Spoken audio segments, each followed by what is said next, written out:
nous allons parler de l'ATP, adénosine triphosphate, également appelée la batterie cellulaire ou la pile cellulaire. Quel est son rôle? Comment fonctionne cette molécule? C'est ce que nous allons voir maintenant.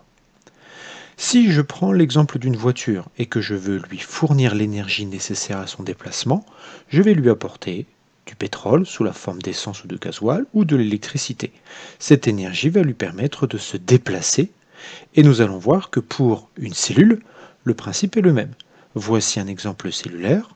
Voici quelques activités réalisées par la cellule, comme la production de molécules, comme la communication, comme la reproduction, la contraction pour les cellules musculaires ou encore la mobilité. Eh bien, toutes ces actions, toutes ces activités nécessitent une énergie. Cette énergie leur est apportée par la molécule d'ATP.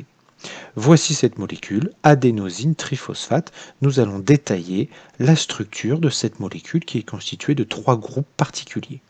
Le premier groupe, c'est un sucre, c'est un ribose, un sucre à 5 carbones. Et sur ce sucre va venir se fixer une base azotée qui s'appelle l'adénine.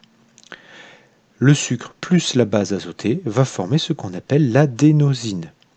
Sur cette adénosine, je vais pouvoir ajouter des groupements phosphates, qu'on appelle les phosphates inorganiques. En voici une représentation.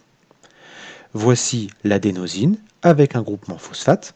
Ce groupement phosphate vient se fixer de l'autre côté du ribose. J'obtiens ici une adénosine monophosphate.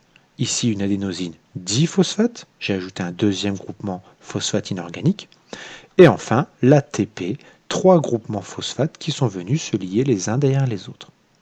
Donc cette molécule est associée à l'énergie cellulaire. Pourquoi? Eh bien, tout réside dans cette dernière liaison, ici, entre les 2 derniers groupements phosphates. Voici cette liaison. Cette liaison va donc intégrer un atome d'oxygène, et c'est dans cette liaison que l'énergie va être contenue. C'est ce qu'on appelle une liaison à haut potentiel énergétique.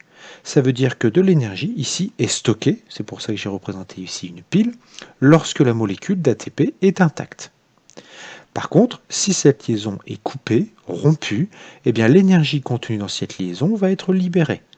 Cette coupure va pouvoir se produire en présence d'une molécule d'eau, c'est ce qu'on appelle une hydrolyse. Voici ma molécule d'eau qui va donc permettre, lors de l'hydrolyse, ici de couper cette liaison. Je vais avoir ici un groupement OH qui va venir se fixer sur le groupement phosphate libéré, un atome d'hydrogène qui se libère ici et qui se fixe sur la molécule désormais d'ADP diphosphate. La molécule d'ADP ainsi obtenue contient donc une énergie moindre par rapport à la molécule d'ATP. L'énergie disponible a été libérée lors de l'hydrolyse de cette liaison entre 2 groupements phosphates. J'obtiens donc une molécule d'ADP, un groupement phosphate inorganique et de l'énergie disponible pour la cellule. La cellule a donc 2 possibilités avec la molécule d'ATP, soit de libérer de l'énergie lorsque l'hydrolyse de l'ATP se produit. J'obtiens donc ici une molécule qui a perdu de l'énergie par rapport à l'ATP.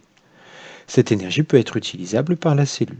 A l'inverse, si la cellule veut stocker de l'énergie, eh bien elle va produire des molécules d'ATP à partir de molécules d'ADP et ainsi stocker cette énergie pour l'utiliser dans un deuxième temps.